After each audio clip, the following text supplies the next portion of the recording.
Hi guys, it's me, Mrs. Main, and today I want to talk to you about physics. Don't freak out. You already know all the rules of physics because you live here on planet Earth. You just don't know you know all the rules of physics. You are not a god, but you're not a fairy. Exactly. That's exactly what I was trying to say. Can you wave? Say hi. Hi. Now can you say marble racing?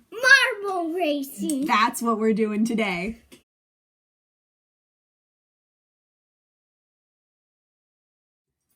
I wanted to talk about the concept of friction.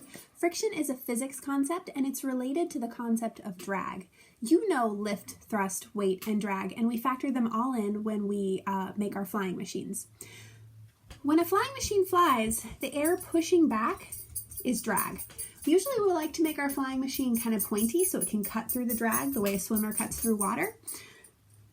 Friction is almost the same thing. Friction is one surface rubbing up against another surface, like a marble rolling on the ground. The marble rolls along the ground and it rubs up against the ground. The rougher the ground, the more it slows down the marble. I found a really cool marble racing video.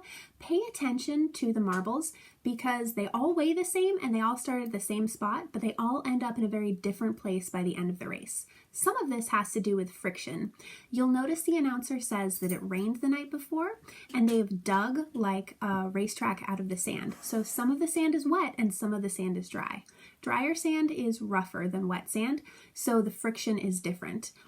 When you're done watching this video, watch this one first, watch me first. But after you're done watching this video, go and watch the other video of the sand race and watch closely to see what seems to slow the marbles down and what seems to help them go faster. Race quite like this. The weather hot today. The sand is drying quickly after some rain last night. You can see that patchiness in the sand in front of these competitors as they get going. Down they come.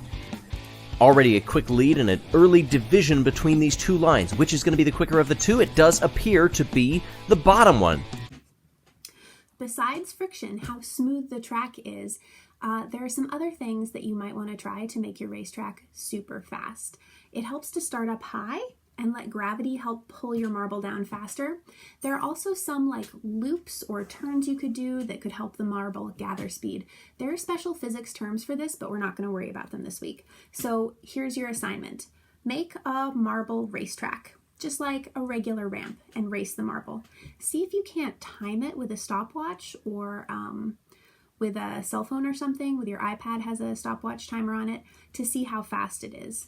Then keep the length of the racetrack the same, but maybe make one end higher or make the racetrack itself smoother or give it some curls or some turns or some loops to see if you can't get that racetrack staying the same length to get that marble to race down faster. Here are some things I tried. A lot of them did not work, but some of them worked pretty well. I thought I would make my racetrack out of Play-Doh, and that didn't work very well. The Play-Doh you can roll smooth, but it's kind of floppy and hard to get to stay in place. The marbles sometimes stick. Okay, pull them. Woo! Try it.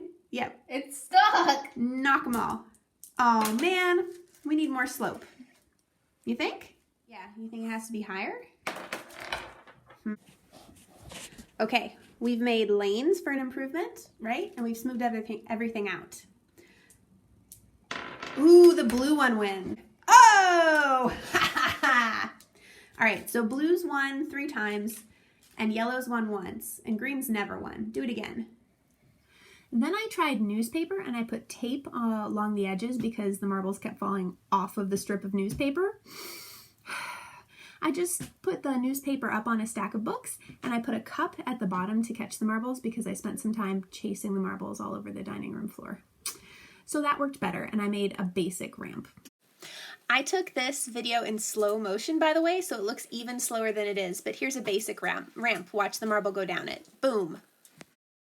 And then I put a bump in the middle, which seems like it would slow things down, but I also started my racetrack up higher, and so it's coming down high, and the loop kind of gives it a little bit of momentum, and it speeds along a lot faster. This is shot in slow motion too, but you can see how fast the marble is going because it hits the cup with so much force that it bounces back out. Watch. Boom!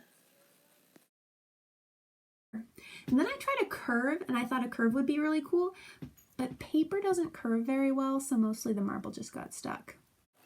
My plan was for this one to start up high, just like the last one, and then for the marble to pick up speed as it comes whipping around the curve, but instead it just got stuck.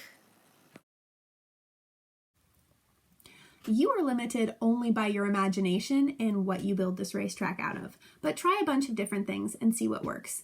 Then take a video or send me an email and tell me what worked and what didn't work, and how you made your marble go faster down the racetrack. But remember, just for science sake, we should keep the length of the racetrack the same, just so it's easier to compare.